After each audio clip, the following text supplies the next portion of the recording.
Dans cette capsule, nous allons voir les réseaux convolutionnels, communément appelés CNN pour l'acronyme Convolutional Neural Networks. Les réseaux CNN sont, sans contredit, l'un des plus grands success stories du deep learning historiquement, de sorte qu'ils sont en grande partie responsables de la renaissance des réseaux de neurones, puisqu'ils ont introduit le concept de profondeur. Les CNN sont aussi un bel exemple de comment est-ce qu'on peut injecter de l'information a priori directement dans une architecture. Par exemple, les CNN vont tenter de vouloir exploiter la corrélation spatiale entre les pixels qui sont voisins et aussi, grâce à la profondeur, ils vont tenter de créer des features hiérarchiques, c'est-à-dire prendre des features de plus bas niveau pour les assembler pour créer des features de niveau plus élevé. Et ainsi, on va être capable de monter le niveau d'abstraction de nos features. Dans cette vidéo, nous allons voir de nombreuses architectures CNN et certaines d'entre elles vont nous permettre de comprendre des mécanismes qui vont être utilisés par la suite par d'autres réseaux, par exemple comme les Transformers. Pour expliquer les CNN, on va les comparer beaucoup avec les réseaux pleinement connectés, donc un réseau d'une couche. On voit ici l'équation d'une couche pleinement connectée. Là, je n'ai pas mis d'activation non linéaire, j'ai juste gardé la partie linéaire pour l'exercice ici. Donc, vous avez la matrice W qui va contenir les poids qui sont appris par le réseau. X, c'est notre entrée, un vecteur, et ici notre biais. Chacune des images, ici en gris, correspond à une des rangées de la matrice W. Et on peut le voir que ça correspond essentiellement comme à un filtre qui va être appliqué à notre vecteur X pour nous donner un score sur la classe. Est-ce que l'entrée X correspond à la classe 0, 1, et ainsi de suite. Et on peut voir que le poids des entrées de la matrice W ici donc ne change pas beaucoup quand je me déplace spatialement dans l'image parce que dans les images, bien, il existe une forme de corrélation spatiale. C'est pour ça que ça ne varie pas beaucoup ici dans mes poids. Cette corrélation spatiale-là doit être découverte par le réseau. Et le fait de le découvrir par lui-même, ben, ça va impliquer d'utiliser des exemples d'entraînement supplémentaires pour la découvrir. C'est ce qu'on appelle l'efficacité statistique. Je vais avoir besoin de plus d'exemples d'entraînement pour arriver à accomplir ma tâche. Voici un deuxième exemple d'utilisation des réseaux pleinement connectés pour faire de la classification d'images. Cette fois-ci, ça va être pour une image couleur de taille 32 par 32.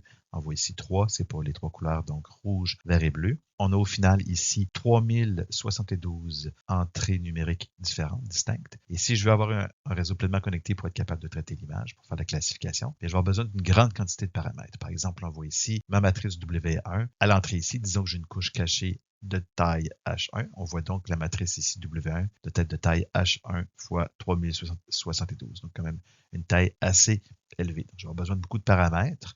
Et aussi, je dois trouver une façon de donner cette image à mon réseau pleinement connecté. Il va falloir que je le transforme en vecteur, donc faire une vectorisation via l'opération flatten. Mais cette vectorisation va avoir des effets néfastes. Par exemple, les relations spatiales vont être éliminées. Le réseau ne va pas savoir, par exemple, que le pixel ici et le pixel ici sont voisins dans l'image. Et aussi, le concept des couleurs va disparaître. Si je conserve mon image ici en un tenseur de 3 dimensions, bien, le réseau pourrait apprendre, par exemple, que la troisième tranche de mon tenseur correspond à la couleur bleue, alors que ici, bien, j'ai un pixel vert et ici, j'ai un pixel bleu, et ainsi de suite. Je vais avoir éliminé cette information-là. Donc, mon réseau ici pleinement connecté ne pourra pas exploiter cette information a priori pour faciliter la classification. Nous allons maintenant comparer qu'est-ce qu'un CNN fait par rapport à un réseau de type pleinement connecté.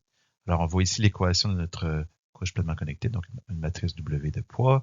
J'ai mon entrée X qui a été vectorisée, qui est représentée par l'image ici, et j'ai mon vecteur de biais. Puis, on voit ici, j'ai pris une rangée de la matrice de poids W que j'ai dévectorisée pour pouvoir l'afficher comme si c'était une image. On voit donc différents tons de gris en fonction de la valeur des poids pour chacun des pixels à l'entrée. On peut voir que notre couche pleinement connectée, ce qu'elle vient faire, essentiellement, c'est appliquer ce qu'on pourrait appeler un filtre ici, qui fait l'image au complet. Elle va venir multiplier entrée par entrée, donc la valeur du poids de la matrice W ici, avec l'entrée du vecteur X qui est l'image. Et on va faire ça pour toutes les entrées de mon image. Et au final, je vais obtenir une seule valeur qui va correspondre à une des sorties de ma fonction ici, f.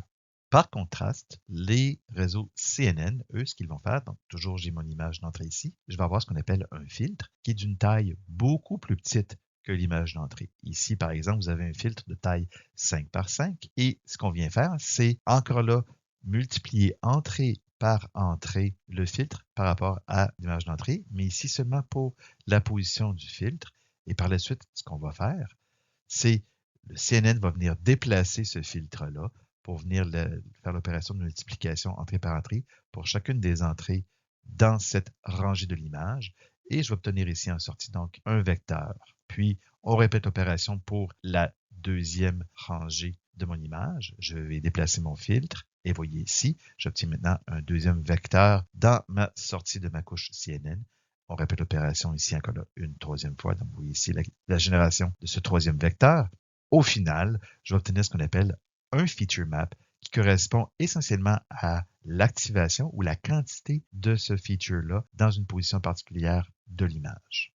Les réseaux CNN, comme leur nom l'indique, sont en partie inspirés de l'opération mathématique de convolution. C'est une opération qui est très utilisée, par exemple, pour faire du traitement de signal, aussi pour les probabilités lorsque j'additionne deux variables aléatoires, eh bien, la distribution de la somme est égale à la convolution des distributions des deux variables aléatoires en entrée. On l'utilise pour modéliser les systèmes via une réponse impositionnelle si vous êtes en génie mécanique et en génie électrique, c'est le genre d'approche que vous avez déjà vu.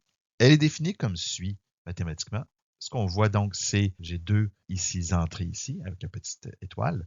Et ce qu'on vient faire donc, c'est des opérations de sommation et de multiplication. Donc, je vais pour chacune des entrées M et N ici de mon entrée F, eh bien, je vais trouver des positions correspondantes dans l'entrée I, avec noté ici par contre le sens, vous avez un sens ici moins. Donc, on va comme aller dans le sens inverse dans l'entrée I.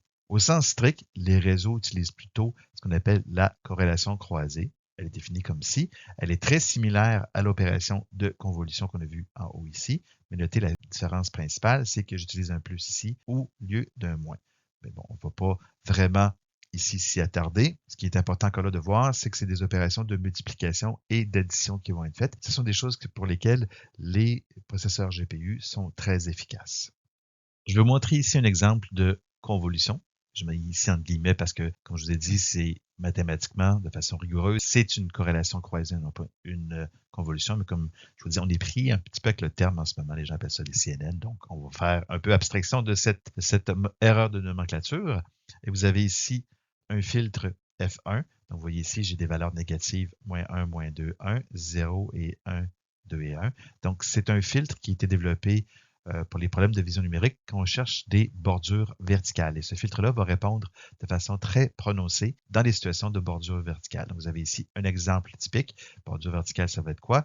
J'ai une partie de l'image qui est très claire, une partie de l'image qui est très foncée. Et le filtre, ce qu'il va arriver à faire, c'est de donner des valeurs élevées en sortie ici pour la région qui correspond à la bordure verticale. Donc, les valeurs numériques ici correspondent aux valeurs des intensités lumineuses des pixels ici. Et lorsque j'applique l'opération de convolution, qui, je le répète, est une corrélation croisée, on va donc prendre cette matrice-là ici, venir la placer ici, et on va faire l'opération de multiplier les valeurs une à une, par exemple, moins 1 fois 207, plus moins 2 fois 204, plus moins 1 fois 202, plus 0 fois 210 et ainsi de suite. Et la valeur numérique que je vais obtenir de cette opération-là pour l'endroit indiqué ici à l'écran, eh bien, va être une valeur de moins 26. Donc, on voit ici, le filtre ne répond pas fortement dans la région de l'image indiquée ici, et c'est normal parce qu'ici, je n'ai pas de bordure. Mais lorsque je déplace ma fenêtre ici de 1, si je la place ici,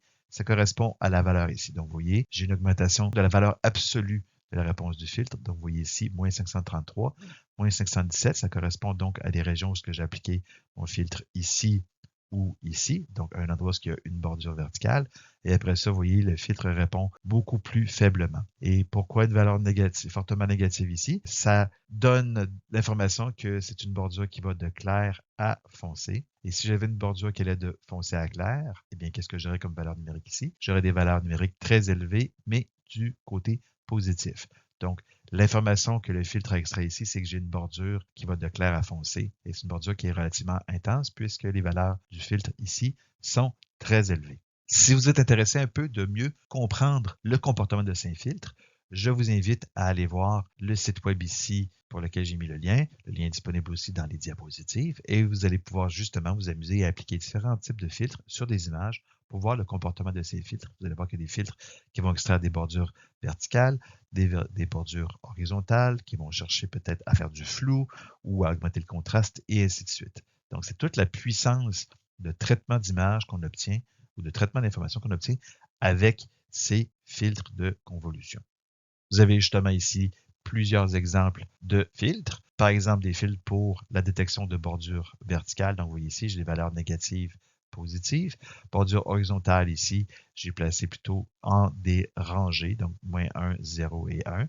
Et on voit donc pour une image d'entrée comme celle-ci, vous voyez comment le filtre ici répond fortement pour lorsque je passe de clair à foncé. Donc, vous voyez ici, j'ai des valeurs très élevées et ici, c'est pour l'inverse. Donc, vous voyez, mon feature map, donc ici, ça va correspondre à un feature map, m'indique la présence de bordures verticales, alors que pour ce filtre-là, ce feature map-là, on le voit très bien, répond fortement à des bordures qui sont de type horizontal. Je peux avoir un filtre ici où j'aurai des valeurs qui seraient identiques partout.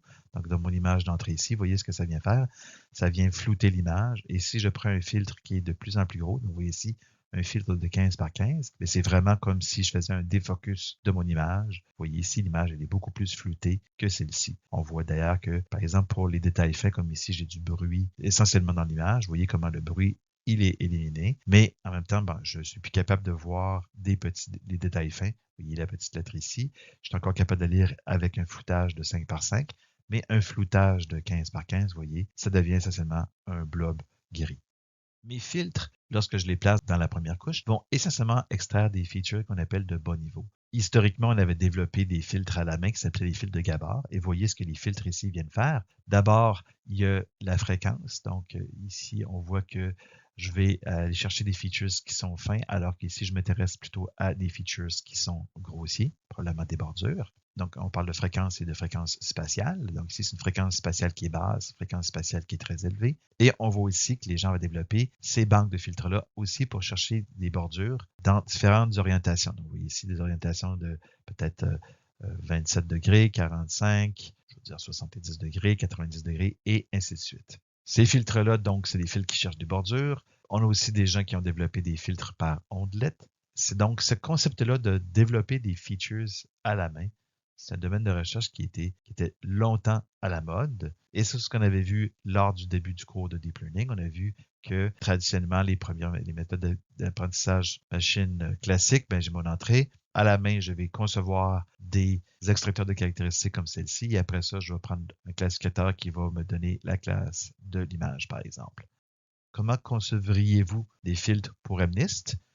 Probablement, vous feriez un peu la même chose, chercher des bordures horizontales, verticales, pour être capable de trouver la forme d'un chiffre. Par exemple, pour le chiffre 1, bien d'avoir des bordures verticales serait probablement excellent, alors que pour le 0, on voudrait avoir plutôt des réponses plus complètes pour des filtres de différentes orientations.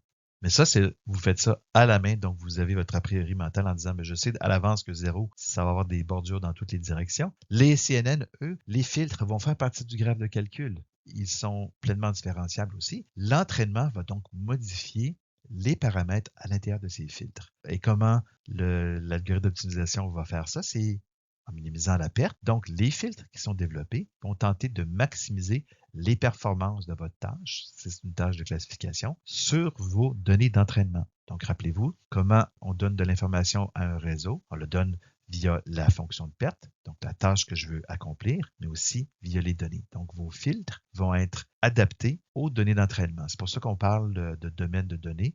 Si vos données d'entraînement ne sont pas représentatives de votre domaine d'application, eh bien, les filtres ne vont pas prendre des valeurs qui vont donner des performances satisfaisantes lorsque vous allez déployer votre réseau de neurones. Gardez ça en tête. L'utilisation des CNN constitue donc une forme d'injection d'informations a priori pour accomplir notre tâche. Premièrement, on fait l'hypothèse qu'il va y avoir une forte corrélation locale dans les valeurs des pixels. Donc, une image qui est relativement continue. Donc, ça va venir être capable de mieux extraire l'information 2D contenue dans les images. C'est aussi une forme de régularisation par weight sharing. Les valeurs des filtres sont partagées à tous les endroits dans l'image. Et finalement, le fait qu'on va avoir des réseaux profonds, eh bien, ce qu'on indique à notre réseau, c'est que les features vont se combiner de façon hiérarchique pour former des représentations de plus en plus abstraites.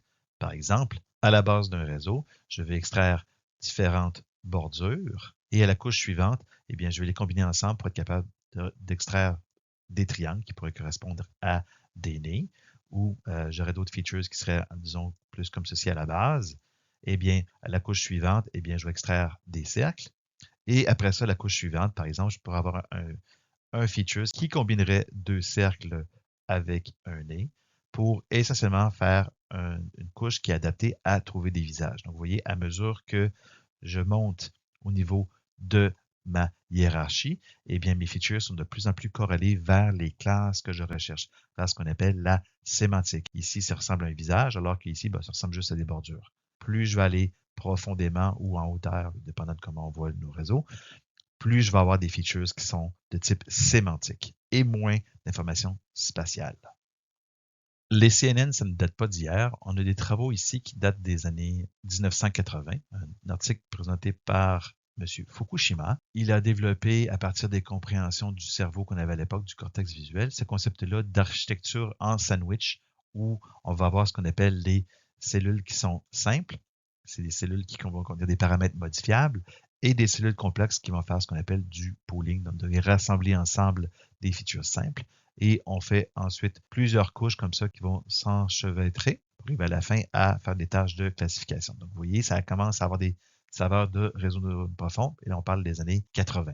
Donc, l'aspect hiérarchique, on le voit encore là ici. Vous voyez, à la base, j'essaie de trouver des features qui représentent des lignes, des coins, etc. Je les assemble pour faire des features plus complexes. Et vous voyez ici, on se rapproche. Plus je monte dans mes couches, vous voyez ici, je suis rendu à la fin, une cellule qui va essentiellement chercher des lettres A dans l'image. On voit aussi, par exemple, pour le chiffre 4, vous voyez comment certains des cellules s'activaient et on voit donc des activations pour finir à la fin où c'est seulement une cellule qui essentiellement est responsable de trouver le chiffre 4. Donc, c'est le même comportement qu'on va voir dans quelques instants sur nos réseaux CNN. Cette idée qu'à la base, les features vont s'allumer pour à peu près n'importe quelle image d'entrée ou sous-image d'entrée, pour éventuellement arriver vers le haut où c'est seulement des cellules qui vont se spécialiser pour certaines catégories d'objets. Un peu plus récemment, on voit donc Yann LeCun qui a travaillé dans les années 90 sur l'utilisation, c'est les premiers exemples de CNN à proprement parler, donc l'utilisation de filtres, couches de pooling, etc., pour être capable de faire de la reconnaissance de caractères dans des jeux de données relativement simples. Et on va voir plusieurs couches d'extraction de features avec des filtres. Et après ça, à la tête ici, vous voyez donc des couches pleinement connectées. Mais historiquement, si on regarde un peu ce qu'il y avait de disponible, les entraînements sur ces systèmes-là étaient faits sur des ordinateurs standards. Par exemple, un Pentium 2 à l'époque contenait 10 exposant 6 transistors, donc 1 million de transistors pour un processeur de l'époque. Et la quantité de pixels utilisés pour entraîner son réseau, c'était 10 exposant 7, donc 10 millions de pixels. C'était MNIST, donc un jeu de données qui est relativement petit. En comparaison, si on regarde les travaux de Krzyzewski et al. Qui ont développé AlexNet, donc on voit encore là le principe des couches de convolution qui vont se suivre. On voit aussi à la tête ici une couche pleinement connectée pour être capable de faire la classification. Mais regardez l'évolution de la technologie. On est passé de 1 million de transistors à 1 milliard de transistors en 2012 pour des processeurs quand même assez importants. Regardez aussi la quantité de données. Ici, j'avais 10 exposant 7. Le nombre de pixels utilisés dans ImageNet, c'est quoi? C'est 10 exposant 14. Donc, beaucoup plus de pixels pour entraîner mon réseau. Donc, vous voyez, 7 ordres de grandeur, 3 ordres de grandeur. La technologie et les données ont aidé à propulser le deep learning. Et aujourd'hui, les processeurs de type H100 faits par NVIDIA, on parle de 80 milliards de transistors, donc 10 exposant 11 transistors. Donc, ce que ça vous prend pour faire du deep learning, ça vous prend des transistors et ça vous prend des pixels lorsqu'on fait de la vision. On peut faire une abstraction de nos couches de CNN pour les décrire simplement en regardant voir quels sont les entrants, quels sont les extrants de notre couche. En entrant, ce que je vais avoir, ça va être un tenseur qui va être un volume en 3D qui va être d'une certaine hauteur, d'une certaine largeur, W pour width, so height, width, avec ce qu'on appelle un certain nombre de canaux. Par exemple, une image couleur, je vais avoir 3 canaux, mais par la suite, ce qu'on va voir, c'est que le nombre de canaux va augmenter beaucoup à mesure que je progresse en profondeur dans mon CNN. Je vais donc avoir un ensemble de fonctions différenciables avec ou sans paramètres. Et par la suite, je vais donc avoir en sortie un nouveau tenseur, un autre volume 3D, qui va avoir une certaine largeur, une certaine hauteur et un certain nombre de canaux. Et ces valeurs-là peuvent être, ces valeurs-là ici et ici peuvent être différentes et souvent, d'ailleurs, ils vont l'être.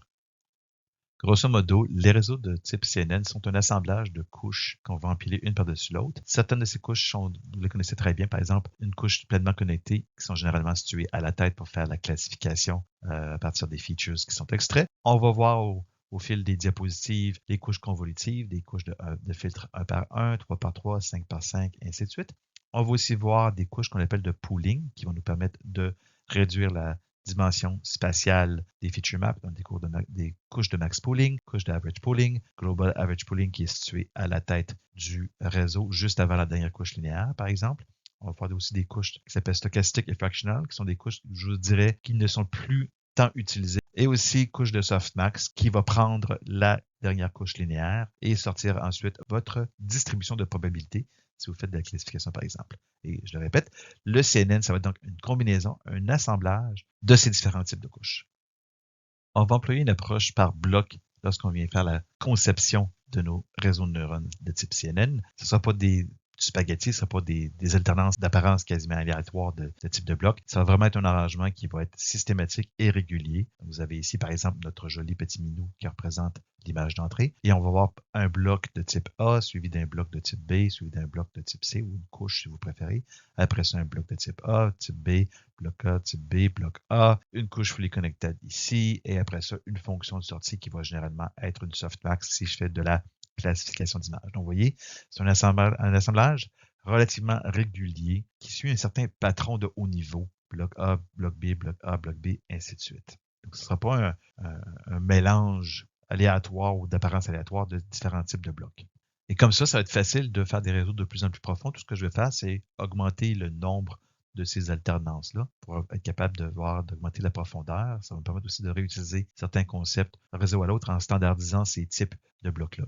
Ce qu'il faut voir, c'est que l'architecture d'un réseau de neurones, c'est une forme d'hyperparamètre. Et de choisir donc l'architecture idéale pour votre problème, ce serait de faire une recherche sur toutes les architectures possibles pour essayer d'identifier celle qui fonctionne le mieux. On le sait, la recherche d'hyperparamètres, elle est très gourmande en GPU. Donc, c'est pour ça que les gens vont plutôt s'astreindre à des arrangements réguliers de ces blocs-là. Parce que ça va être simplement trop difficile de trouver l'architecture idéale pour votre problème. Dans les CNN, la plupart des données qu'on va stocker vont être sous forme de tenseurs, tant pour les données en entrée que pour les données intermédiaires. Donc, vous avez un exemple ici. À l'entrée, j'aurai une image de 32 pixels par 32 pixels par 3 couleurs. Donc, vous voyez ici, j'aurai 3 qu'on appelle des canaux. La troisième dimension de mon tenseur, on va appeler ça des canaux. Je vais avoir ici un filtre de 5 par 5 qui va être appliqué sur cette image. Un élément important ici, c'est que la profondeur du filtre, le nombre de canaux, doit toujours être identique au tenseur d'entrée d'une couche. Donc, si c'est la première couche puis c'est une image couleur, donc mes filtres vont avoir comme troisième dimension la valeur de 3. Et ici, plus loin, j'aurai un tenseur d'entrée qui aurait une troisième dimension de 8. Ça veut dire que mon filtre ici devrait avoir la valeur de 8 pour que ces deux valeurs-là soient identiques.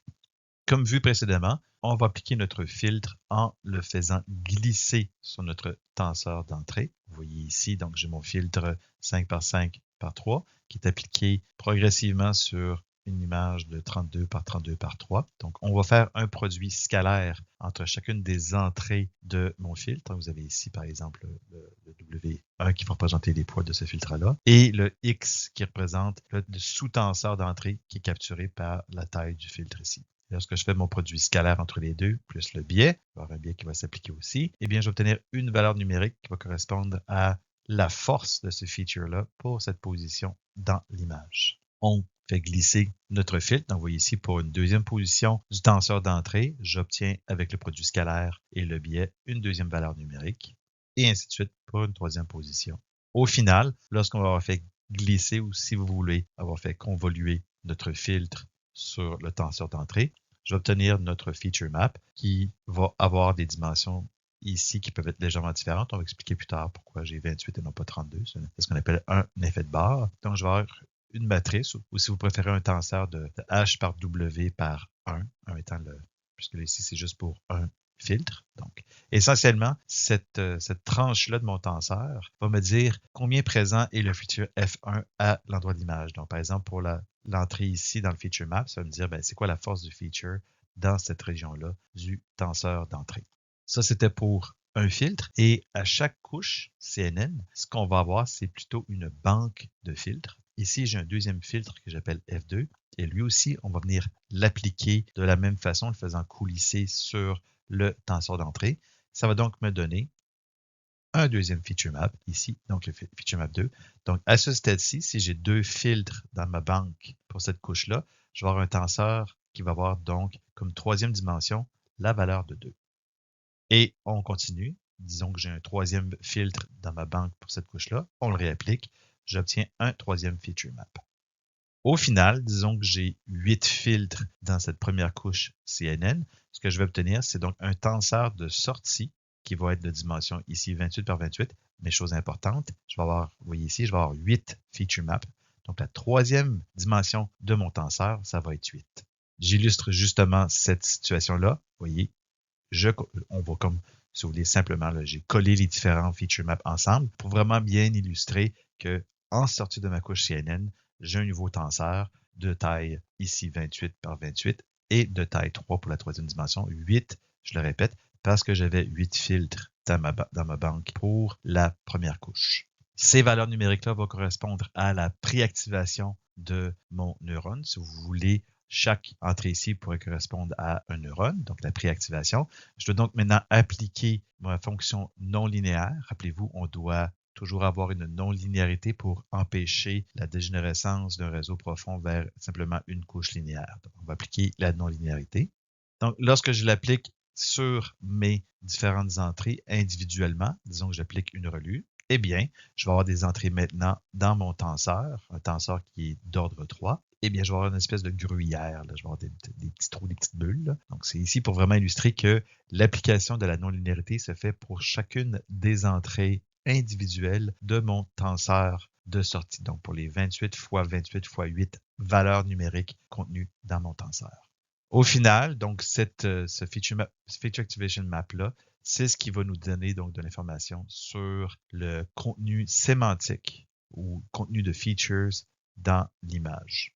Ça, c'était pour la première couche, mais essentiellement, le processus se répète. Tout à l'heure, je vous avais dit, on peut voir une couche CNN comme étant une couche qui prend à l'entrée un tenseur. Ici, pour cette deuxième couche, j'aurai un tenseur de 28 par 28 par 8 et qui va nous générer un nouveau tenseur par l'application d'une banque de filtres qui sont tous différents. Donc, les filtres ici, pour cette deuxième couche, vous voyez, c'est des 3 par 3 au niveau spatial. Et au niveau des canaux, ça va être 8. 8, pourquoi? Parce que je dois avoir exactement le même nombre d'entrées dans mon filtre ici. La troisième dimension doit être exactement la même que pour mon tenseur d'entrée. C'est important. Ces filtres-là n'auront pas les mêmes valeurs numériques que pour la couche précédente. Et dans la même couche, chacun des filtres va aussi avoir des valeurs différentes. Si on fait un entraînement à partir de rien, on va initialiser la valeur de ces filtres-là avec des valeurs aléatoires, un peu comme un réseau pleinement connecté. Donc ici, vous voyez, j'ai mon filtre 3 par 3 par 8 que j'applique ici, qui va me donner une valeur numérique. Et encore là, même principe, on va faire coulisser notre filtre par convolution pour obtenir un nouveau feature map qui correspond à l'activation de ce feature-là sur des positions de ce tenseur d'entrée. L'idée de base donc des CNN, c'est de commencer par exemple avec une image couleur de 32 par 32 par 3. Je vais avoir une couche de convolution qui va comprendre par exemple 8 filtres de 5 par 5 par 3 et comme activation non linéaire, j'utiliserai par exemple la relue. Je vais obtenir en sortie un tenseur de taille 28 par 28 par 8. Ça va être l'entrant d'une nouvelle couche de convolution qui, elle, pourrait contenir, par exemple, 32 filtres et là, des filtres de 5 par 5 par 8. C'est important, le 8, rappelez-vous. Il faut que cette valeur numérique-là ici soit la même que celle-ci. En sortie, ce que je vais avoir, c'est un tenseur 24 par 24 par 32. Je le répète, la diminution des valeurs numériques ici, pour l'instant, ce n'est pas important. Ce qui est important, portez attention plutôt sur les valeurs ici. Vous voyez, je passais de 3 à 8 parce que j'avais 8 filtres. Ici, je passe de 8 à 32 parce que j'ai 32 filtres et ainsi de suite. Le tenseur de sortie de cette couche-là, c'est un tenseur 24-24 par 32. Et là, imaginez que j'aurais une autre couche de convolution, 16 filtres 3 par 3 par 32. Eh bien, j'obtiendrais un nouveau tenseur qui serait, bon, la troisième dimension serait 16 puisque j'ai 16 filtres. Et ainsi de suite. Donc, c'est comme ça qu'on fait un réseau CNN. On ajoute des couches de convolution. On va voir tout à l'heure aussi qu'on va avoir des couches de pooling. Mais pour l'essentiel, pour le message maintenant, c'est juste de voir que c'est un empilement de couches de convolution qui contient des filtres et c'est important. Tous ces filtres-là sont initialisés de façon différente, de sorte à ce qu'ils vont extraire des features qui sont différents. Un des avantages d'utiliser des CNN, c'est qu'on va venir réduire grandement le nombre de paramètres entraînables dans notre réseau. Par exemple, si j'ai une couche de convolution et relue de 8 filtres 5 par 5 par 3, combien de paramètres je vais avoir dans cette couche-là? On commence par un filtre. Mon filtre ici, vous voyez, c'est 5 par 5 par 3. Eh bien, j'ai 5 fois 5 fois 3, donc j'ai 75 paramètres. Donc ici, 75, plus un biais, il ne faut pas l'oublier. Donc j'aurai 76 paramètres entraînables par filtre. J'ai 8 filtres, donc fois 8. J'ai donc ici 608 paramètres entraînables pour cette couche. En comparaison, si j'utilisais un réseau pleinement connecté qui voudrait générer ce tenseur-là, eh bien, on peut considérer que chaque entrée numérique ici dans mon tenseur correspond à un neurone et j'aurais donc 28 fois 28 fois 8 neurones, donc 6272 neurones. Et chaque neurone va avoir accès à tous les pixels d'entrée ici. Donc, j'ai 32 fois 32 fois 3 entrées pour chaque neurone, plus le biais, donc 3073 paramètres par neurone, ce qui me donnerait 19 millions et des poussières de paramètres si je voudrais faire une couche pleinement connectée qui réalise le même tenseur. Vous voyez ici une diminution drastique du nombre de paramètres, donc je vais utiliser moins de mémoire. C'est sûr qu'on va perdre quelque chose. Les réseaux pleinement connectés sont des réseaux qui sont extrêmement expressifs. Par exemple, le neurone ici dans le CNN ne peut utiliser que l'information localement ici pour prendre une décision, alors que dans un cas pleinement connecté, il va être capable d'avoir accès à tous les pixels de toute l'image. On va être capable de faire des relations pour des pixels qui sont très éloignés entre les couches. Ce qu'on va voir dans les réseaux Transformers, c'est que les Transformers nous redonnent un peu cette capacité-là de ce qu'on appelle le Global Attention, d'être capable d'aller voir un peu partout dans l'image pour prendre des décisions à chaque couche. Mais pour les CNN, la vision, le champ réceptif va être très, très limité dans l'application. Comment est-ce qu'on va récupérer du champ de vision pour un neurone? Bien, c'est à force d'empiler des couches. Qu'est-ce qui va se produire? C'est que nos neurones en haut complètement de notre CNN vont être capables, via les neurones intermédiaires, de voir essentiellement l'image au complet. C'est vraiment avec la profondeur qu'on va regagner cette capacité-là d'avoir un neurone qui est capable de voir l'image au complet lorsqu'il prend sa décision. Ici, on ne cherche pas à augmenter les performances ou la capacité du réseau, ou plutôt on s'en prive avec le CNN, mais on vient de réduire grandement la quantité de paramètres. Et ce qu'on va voir, c'est que ça va nous permettre d'être beaucoup plus efficace au niveau de l'entraînement avec beaucoup moins d'images. D'entraînement, je vais être capable d'effectuer les tâches que je vais faire et c'est pour ça que le Deep Learning avec AlexNet, c'est pour ça que ça a explosé. On voit ici une belle illustration du concept de construction de filtres hiérarchiques. À la base, ici, j'ai mon image où on voit des pixels qui ne représentent que des couleurs.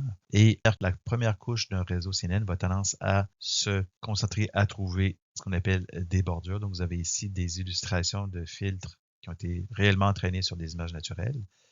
La deuxième couche va commencer à plutôt se concentrer à extraire des features qui représentent des contours par assemblage de features plus simples de bordure.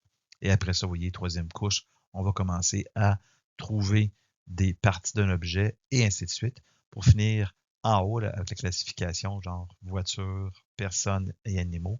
Donc, ces features-là ici, c'est important, je le répète, ils se sont spécialisés pour trouver des éléments des images qui correspondent à des éléments importants par rapport à ces classes-là. Donc, chercher des yeux, par exemple, des têtes, chercher des pneus pour les voitures, et ainsi de suite. C'est une des forces du partage de ces features-là à travers toutes les classes, c'est le fait qu'on va devoir trouver des features qui nous permettent de discriminer entre les différentes classes à la base, tant aussi longtemps que les données que je vais donner à l'entrée aussi sont représentatives des différentes classes ici en haut. Pour les curieux, vous avez aussi une vidéo ici qui va vous permettre de mieux comprendre un peu comment justement ces différents features-là. Donc, je vous invite à aller le regarder, simplement aller sur ce site. Vous avez ici le lien YouTube pour aller le consulter. Tout à l'heure, je vous disais que je n'allais pas me préoccuper de la diminution de la taille. Rappelez-vous, on va passer de 32 par 32 à 28 par 28, 24 par 24, etc., etc. C'est donc un effet de barre qui existe lorsqu'on fait de la convolution exacte, c'est-à-dire que je ne veux prendre que des données valides pour faire ma convolution. Imaginez que j'ai un filtre de 3 par 3 par C, le C étant le nombre de canaux. Puis la troisième dimension, elle est souvent passée sous silence puisqu'elle est de façon implicite. Je peux retrouver c'est quoi cette valeur-là parce que je me base sur le nombre de canaux du tenseur d'entrée. Donc, on va laisser ça un petit peu sous silence pour le reste de cette illustration. Donc, je m'enfile de 3 par 3. Bien, lorsque je l'applique ici sur des données entièrement valides pour une entrée de 7 par 7, j'obtiens une valeur numérique ici. Je décale d'un pixel. Donc, vous voyez ici, j'ai maintenant ma deuxième valeur. Je décale une troisième fois, une quatrième fois et une cinquième. Donc, vous voyez que je ne peux décaler que 5 fois mon filtre 3 par 3 si je veux m'assurer que l'entièreté des éléments à l'intérieur de mon filtre soient des éléments valides. C'est pour ça qu'on va venir voir une réduction ici. J'avais une 7 par 7 et là, je suis rendu avec une 5 par 5 comme tenseur de sortie. Donc, c'est cette raison-là. La diminution, la rognure ici, c'est comme si je venais rogner mon tenseur d'entrée, mais la quantité de rognure va dépendre de la taille de ce filtre-là ici. Même illustration ici pour la dimension en Y. Donc, vous voyez, j'ai maintenant 5 par 5. Je vais commencer à 7 par 7. Je suis maintenant rendu en 5 par 5. Une manière d'éviter cette situation, parce que ça peut être préférable de toujours conserver la taille de mes feature maps constante pendant une certaine partie du traitement de l'information dans mon pipeline, ça va être de faire ce qu'on appelle du zéro padding. Donc, on va simplement rajouter une bordure de 0. Ça peut être une bordure simple, double, triple, etc. Ce qui va me permettre de conserver, vous voyez, donc mon tenseur en sortie ici, disons que je voudrais qu'il reste en 7 par 7 parce que mon tenseur d'entrée original est de 7 par 7. Donc, si je rajoute cette bordure simple-là avec une convolution de 3 par 3, donc vous voyez ici, je peux l'appliquer une première fois, une deuxième, et ainsi de suite. Donc, je peux appliquer 7 fois maintenant ce filtre-là. Donc, je vais avoir mon tenseur de sortie qui va demeurer 7 par 7. Là, je rappelle ici, je retire la troisième dimension puisque les nombres de canaux, on peut implicitement le retrouver, la valeur qu'on doit utiliser. Okay. Ici, c'est vraiment sur la taille en hauteur et largeur de mon feature map que je m'intéresse. Si j'avais une convolution plus grande, par exemple 5 par 5, c'est grande surprise. Vous voyez ici, maintenant, je dois utiliser un padding double. Mon feature map original de 7 par 7, on va le gonfler temporairement en 11 par 11 en rajoutant des zéros partout. Et là, je pourrais appliquer 7 fois par 7 fois mon filtre de 5 par 5 pour obtenir en sortie un tenseur de taille 7 par 7, donc même taille que le tenseur d'entrée originale. Donc, pour un fil 3 par 3, j'ai besoin de padder d'une largeur de 1, 5 par 5 d'une largeur de 2, et pour un fil de 7 par 7, j'aurais besoin de padder pour une largeur de 3. Notez que c'est plutôt rare d'utiliser des filtres qui dépassent le 7 par 7. Ce qu'on va voir, c'est que généralement, les CNN vont utiliser des filtres de taille 3 par 3 dans la forte majorité de leurs couches. Mon zéro padding va me permettre de conserver la taille des feature maps constante pour une partie de mon pipeline de traitement d'information. Et c'est illustré ici, à contrario, si je n'utilise pas de zéro padding, ce qui va arriver, c'est cette situation où graduellement, mon tenseur d'entrée, que j'ai illustré ici en une dimension, va finir par réduire de dimension. Avec du zéro padding, ce qu'on vient faire, donc, c'est rajouter des données ici qui sont, si vous voulez, invalides, c'est des zéros, mais ça va me permettre de conserver une largeur de traitement qui est constante à travers mon pipeline. Mais les entrées qui contiennent des valeurs de 0, ce n'est pas informatif. Le neurone ici qui utilise non seulement des données ici qui ne sont pas valides, s'appuie sur un neurone ici qui lui-même a vu des données non valides, qui s'appuie lui-même sur un neurone qui a vu des données non valides. Donc, ce qui va se produire, c'est cette situation où les neurones, si vous voulez, les features situés au centre de l'image, vont essentiellement s'appuyer sur des données qui sont tous valides. Mais à mesure que je m'éloigne du centre de l'image, les entrées dans mon tenseur ici vont correspondre à des sorties de filtres qui contiennent l'information qui a été beaucoup plus affectée par justement ces données ici qui sont des zéro padding. Et vous voyez justement comment, à mesure que je vais en profondeur, comment ces parties-là d'entrée dans mes tenseurs qui sont affectées par le zéro padding sont plus élevées. En quelque sorte, les sorties au centre de mon tenseur sont peut-être plus informatives que les sorties qui sont situées en bordure du tenseur.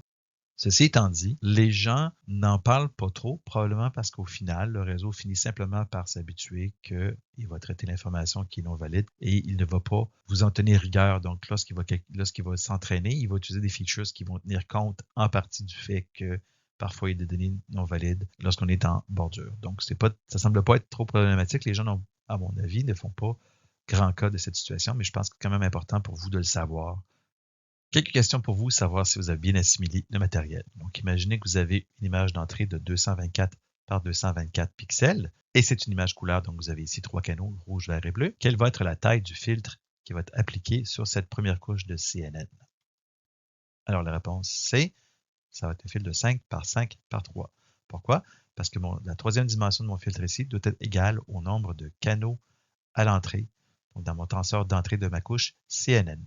C'est important de bien le comprendre parce que lorsqu'on va regarder des articles scientifiques, on va souvent laisser tomber cette dans la notation cette troisième dimension-là, puisque vous pouvez la retrouver de façon implicite par rapport au canot dans le tenseur d'entrée. Et d'ailleurs, dans PyTorch, si je ne m'abuse, vous allez généralement définir vos filtres dans les dimensions spatiales, 5 par 5, et automatiquement, PyTorch va venir calculer pour vous c'est quoi la taille de la troisième dimension de vos filtres CNN. Deuxième question, vous avez 32 filtres 5 par 5 appliqués sur cette image de 224 par 224 par 3, sans zéro padding. Quelles vont être les dimensions du tenseur de sortie? Donc ici, je ne veux avoir que des valeurs valides qui vont être utilisées en entrée pour mes filtres. Donc, je ne pourrais pas faire déborder mon filtre en dehors du 224 par 224. Donc, ce qui va se produire, c'est que je vais perdre 2 cases à gauche, 2 cases à droite, 2 cases en haut et 2 cases en bas. Donc, le tenseur de sortie 220 par 220. Pour la troisième dimension, c'est important, c'est le nombre de filtres 5 par 5 qui va déterminer la taille de la troisième dimension de mon tenseur de sortie, parce que je vais avoir essentiellement 32 feature maps qui vont être générés puisque j'ai 32 filtres. Donc, c'est important aussi de voir cette relation-là. Dernière question. Quelle devrait être la largeur du zéro padding pour un tenseur de 64 par 64 par 10 si j'applique un filtre de 9 par 9? Donc là, l'idée, c'est de rajouter des zéros autour pour empêcher de diminuer la taille spatiale. Et avec un 9 par 9, il va falloir donc que j'ajoute 4 de chaque côté, ce qui va me permettre de conserver un tenseur en sortie qui va être encore de 64 par 64. Ici, le nombre de canaux dans mon tenseur de sortie n'est pas défini puisque je n'ai pas indiqué le nombre de filtres que j'allais utiliser. La question, c'est uniquement sur la préservation de la largeur de l'image par du zéro padding. Un des paramètres dans l'application des filtres de convolution, c'est ce qu'on appelle le pas ou stride. C'est donc les sauts qu'on va faire dans l'application de la convolution. Dans tous les exemples qu'on a vus précédemment, notre saut n'était que d'une case, d'un pixel si vous voulez. Mais on peut aussi déplacer nos filtres d'un pas de 2, par exemple. Ça veut dire qu'on sauterait une application. Donc, vous voyez ici, dans l'illustration, j'ai un vecteur d'entrée ici, parce que je vais le faire en une dimension pour l'illustration. Donc, mon filtre ici serait 1, 0, moins 1. Donc, vous voyez ici, 1 fois 0 plus 1 fois 0 plus moins 1 fois 2, ça me donne moins 2 ici pour l'application. Ça me donne 2 si on fait le calcul. 1, 2, 1. Mais ça, c'est parce que je déplace mon filtre de une case à la fois. Avec un pas de 2, ce qu'on vient faire, c'est simplement le déplacer de 2 cases. Donc, vous voyez ici, l'élément ici n'est pas calculé et l'élément ici n'est pas calculé. Donc, ça, vous voyez ici, je vais avoir donc à réduire drastiquement la taille de mon tenseur d'entrée ici. Donc, mon tenseur, vous voyez, il a perdu beaucoup de cette dimension spatiale. Cette valeur de pas est rarement plus grande que 3. Et comme je le disais, si elle est plus de 1, la taille spatiale, donc de height and width, hauteur et largeur de mon feature map ou de mon image, va grandement diminuer. Et aussi, c'est pas toujours possible d'avoir un nombre entier d'applications de convolution si le pas n'est pas de 1. Par exemple, si vous avez en entrée un tenseur de 7 par 7 avec un fil de 3 par 3 et un pas de 3, eh bien, je ne pourrais pas appliquer exactement, il va y avoir des pixels qui n'auront pas été, si vous voulez, vus de façon équitable. La librairie qui va traiter cette situation peut automatiquement faire du zéro padding ou bien renier l'image, le tenseur d'entrée pour être capable d'avoir un nombre entier d'applications du filtre ou bien lancer une exception. Donc, ça va dépendre, bien entendu, de la librairie qui est utilisée. Par exemple, pour une application d'un pas de 2, pour mon filtre de convolution, donc vous voyez ici, j'ai un tenseur de 7 par 7 par C, mais je le rappelle, la troisième dimension ici, elle est toujours implicitement définie dans nos systèmes. Si je fais un pas de 2, je peux appliquer mon filtre ici une première fois, puis je le déplace de 2. Donc, vous voyez ici, j'obtiens une deuxième valeur qui est placée en sortie et une troisième fois, déplacement de 3. Donc, vous voyez, le fait d'avoir utilisé un pas de 2 a grandement fait diminuer la taille de mon tenseur en sortie pour les dimensions spatiales. Donc, vous voyez, je passais d'un 7 par 7 à un 3 par 3. Si on reprend tous les éléments qu'on a vus jusqu'à date, pour calculer c'est quoi les tailles des tenseurs de sortie pour une couche CNN, pour un tenseur d'entrée de taille H1, W1, donc ça c'est les dimensions spatiales, avec un nombre de canaux C1, donc la troisième dimension de mon tenseur, et pour un nombre K de filtres, avec des filtres de taille F par F. Donc ici, on fait l'hypothèse que la hauteur et la largeur des filtres, elle est identique, ce qui est le cas. On a généralement des filtres qui sont carrés. S, ça va être le pas, donc le stride, et P étant la quantité de zéro padding qu'on va rajouter autour de notre tenseur d'entrée, eh bien, les dimensions en sortie du tenseur d'une couche CNN, ce que ça va être, bon, pour la hauteur H, ça va être égal à la hauteur H1 ici, moins la taille horizontale du filtre, plus 2 fois la quantité de padding divisé par S plus 1. Et ici, c'est important, il faut que cette valeur ici soit un entier, parce que je ne peux pas avoir une sortie ici qui est fractionnaire. Même chose pour la largeur, le width. On voit c'est essentiellement la même équation qu'on a appliquée pour la hauteur. Et finalement, au moins ici, la bonne nouvelle, c'est que c'est facile à trouver. C'est quoi la troisième dimension de mon tenseur? C'est exactement le nombre de filtres qui a été appliqué, le nombre de filtres dans ma banque de filtres de ma couche CNN, ou si vous le préférez, c'est le nombre de feature maps. Je vais avoir co-feature map qui me disent donc l'activation de features à différents endroits dans mon tenseur d'entrée. Quelles sont les valeurs typiques pour les couches CNN? J'ai pris les valeurs qui étaient indiquées dans le cours de CS232N. Donc, généralement, le nombre de canaux qu'on va avoir ici, qui dépendent du nombre de filtres. Eh bien, le nombre de filtres qu'on va utiliser, souvent, c'est des puissances de 2. Par exemple, 16 filtres, 32, 64, 128, tout ça pour permettre au GPU de mieux optimiser la distribution du calcul. On va utiliser beaucoup de filtres de 3 par 3 avec des strides de 1 et du 0 padding de 1 pour conserver toujours la taille des feature maps HW de façon constante pour une partie du pipeline de traitement. On voit parfois des 5 par 5, des fois des 5 par 5 avec un pas de 1, des fois du 5 par 5 avec des pas de 2, avec du 0 padding. Ce qu'on voit aussi, c'est des 5 par 5 pas de 1 avec du padding de 2. Et on voit aussi, par exemple, des 5 par 5 avec un pas de 2, donc pour réduire la dimension spatiale de mon feature ici, avec du padding autant que nécessaire. Et ça peut paraître étrange, mais on va explorer beaucoup le concept de convolution de type 1 par 1 avec un stride de 1. Et là, je n'ai pas besoin de faire de padding puisque nécessairement la taille de sortie H et W ici, H2, W2, va être identique à H1, W1 lorsque j'utilise des filtres de 1 par 1. Finalement, le nombre de paramètres que vous allez avoir dans votre couche, ça va être relié à la taille des filtres fois le nombre de filtres fois le nombre de canaux ici en entrée, plus, bien entendu, chaque filtre CNN va aussi avoir son propre biais. Donc, on va avoir K biais. Donc, c'est le nombre de paramètres que je vais avoir dans ma couche de convolution. On peut aussi analyser le comportement d'une couche CNN à partir d'un neurone. Essentiellement, chaque sortie dans mon tenseur de sortie correspondrait à l'activation d'un neurone et le filtre ici correspondrait à ce qu'on appelle le champ réceptif, le champ récepteur de ce neurone, c'est-à-dire que ce neurone ici ne peut utiliser que de l'information dans cette région-là du tenseur d'entrée. Donc, il ne va pas être capable de prendre l'information ici pour prendre sa décision. Rappelez-vous la décision, là, ça va être l'activation non linéaire. Donc, tous les poids ici sur les branches correspondent à ce filtre-là. Et les entrées ici de mon neurone, ça correspond aux entrées de l'espèce d'emporte-pièce que j'ai fait de mon tenseur d'entrée ici en bleu, qui va exactement coïncider avec mon filtre ici à l'application. Donc, une vue très myopique de la région lors de la prise de décision. Je ne vois pas l'image au complet, je ne vois qu'une partie de l'image ou une partie du tenseur d'entrée pour prendre une décision ici. Par contre, à mesure qu'on va en profondeur, qu'est-ce qui se passe?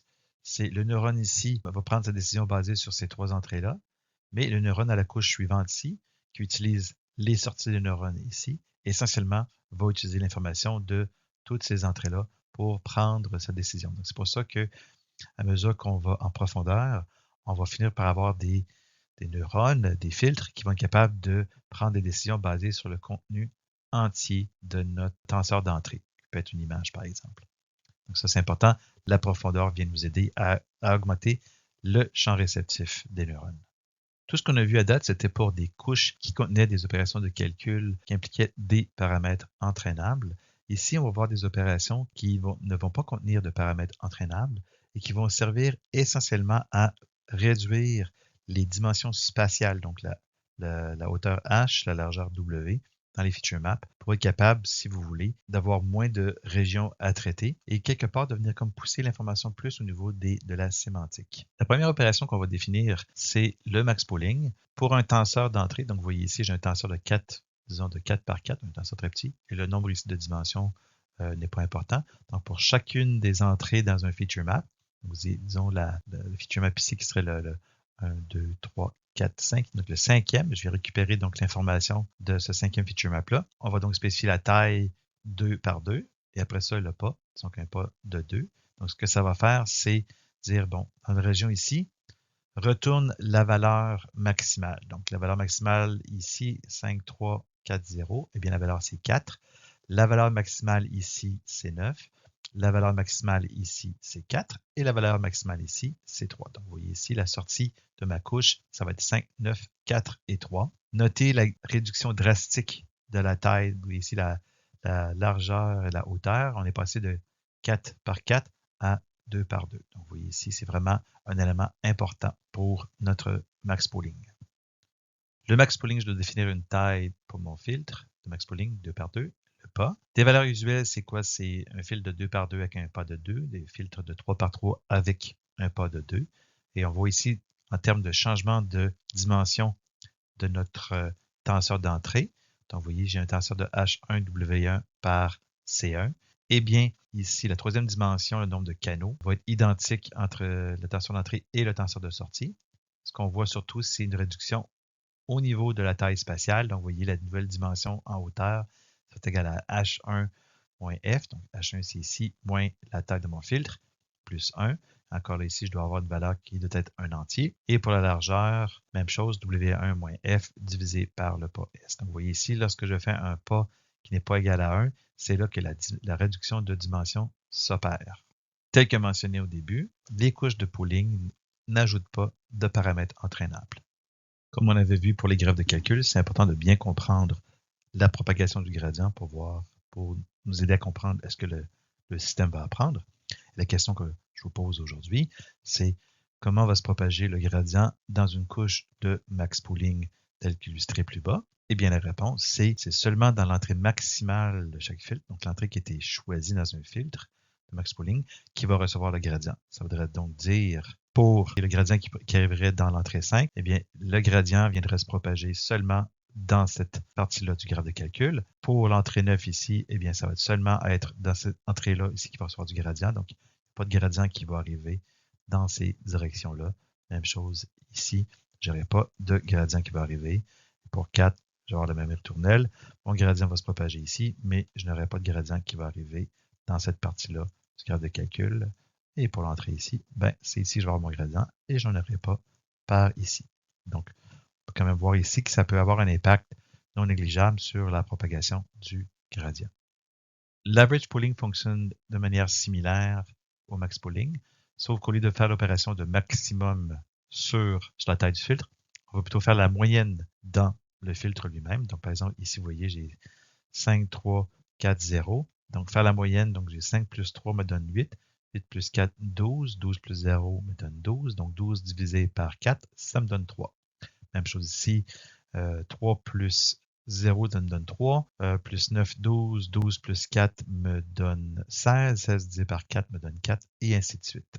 Tout comme un filtre max pooling, où je dois donc spécifier la taille, ici 2 par 2, et le pas qui était aussi de 2 par 2.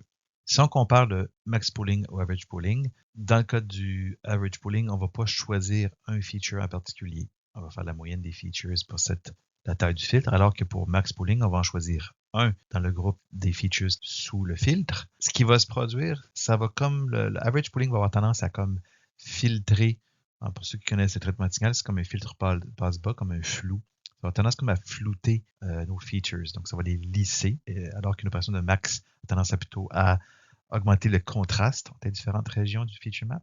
Donc, vous voyez ici, justement, comme illustration, vous voyez comment le average pooling, tout devient comme un peu des tons gris, alors que le max pooling, vous avez des valeurs plus claires et plus foncées. Donc, c'est comme si ça augmentait le contraste des features. Puis là, c'est une illustration un peu difficile parce que pensez pas juste à contraste dans une image, c'est vraiment contraste dans les différents features. Par contre, le gradient va mieux se propager puisque l'opération d'average pooling, c'est une somme. Rappelez-vous, lorsque je fais une somme, le gradient est distribué uniformément. C'est une somme fois 0.25, donc chaque case va recevoir. Disons que j'aurais 4 cases d'un fil de 2 par 2, bien, chaque case recevrait un quart du gradient.